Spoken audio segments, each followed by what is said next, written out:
Good morning everyone, myself Tisha K from grade 10. Chandraghanta is a worship on day 3 of Navratri. The one who bears the moon and half Christian. She teaches us to embrace the inner strength and she rides the tiger, which signifying the fearlessness.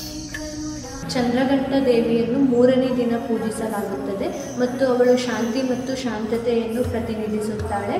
ನವರಾತ್ರಿಯ ಮೂರನೇ ದಿನ ಬೂದು ಬಣ್ಣವಾಗಿದೆ. ಇದು ಶಾಂತಿ ಮತ್ತು ಶಾಂತತೆಯನ್ನು ಸಂಕೇತಿಸುತ್ತದೆ. ಧನ್ಯವಾದಗಳು.